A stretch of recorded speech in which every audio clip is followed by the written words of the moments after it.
Hi there, in today's video I'm going to be looking at the best ways to fuel for your next early morning run. Heading out on a training run just as the sun is starting to peek over the horizon can be the best time of the day to get out there, or for many of us with busy lifestyles, it is the only time of day to be able to get in a training run. But for me personally, getting out there early, especially here in Spain where you've got daytime temperatures hitting 100 Fahrenheit or 40 degrees centigrade on a day-to-day basis. I mean, we've been having those temperatures now running 2 months straight without one day dropping below. So heading out in the early morning run when the temperatures are nice and cool is literally the best time of day to be getting out there. However, balancing proper fueling with getting out the door as quickly as possible can be an incredibly tricky thing for most.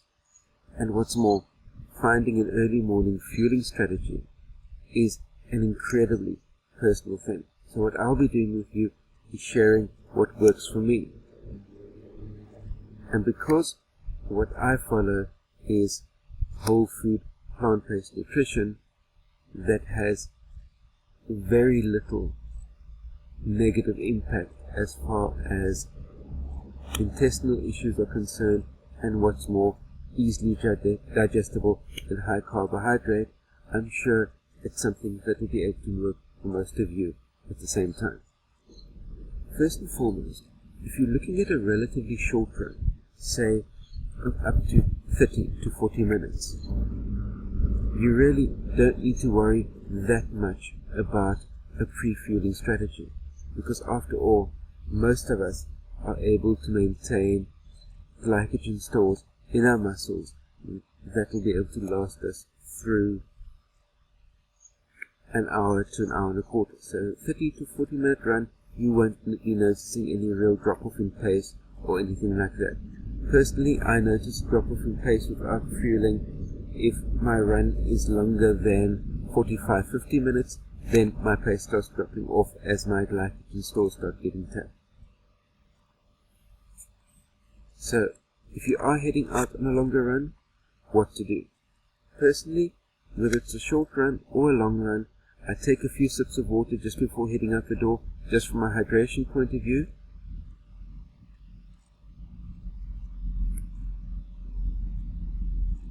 My daily aim is to get a litre of water in or a quart of water before breakfast, but I just do a few sips of water before heading out on my early morning run, simply because I don't want a sloshy belly while I'm out running.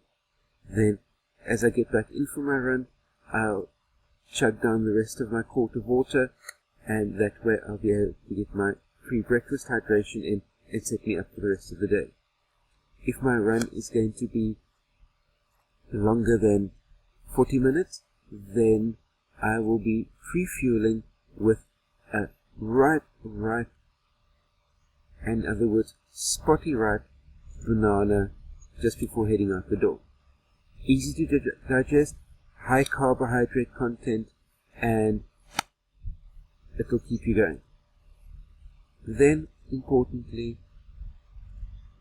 if my run is going to be longer than 45 minutes to an hour, then if my run is going to be longer than an hour, I will definitely be having a half quart of water, half a litre of water in a drink bottle in my hand as I'm heading out the door, to be able to take regular sips as I'm going along.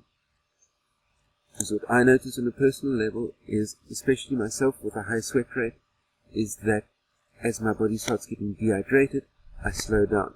And that slowing down process happens way before glycogen deficiency sets in. So, from a personal point of view, keeping hydrated, the absolute number one factor to be bearing in mind when heading out the door on an early morning run. And secondly, if I'm going to be running for more than 45 minutes, chug down a banana before I head out the door. If I'm going to be out running for more than an hour and a quarter, hour and a half, I'll chug down 2 bananas before heading out the door. Really, Bananas out there seem to be getting an incredibly bad rap because of high sugar content, because of high carbohydrate content. Well, guess what? When you're out there on your morning run, that's what you're burning. And if that's what you're burning, that's what you need to fuel your body with.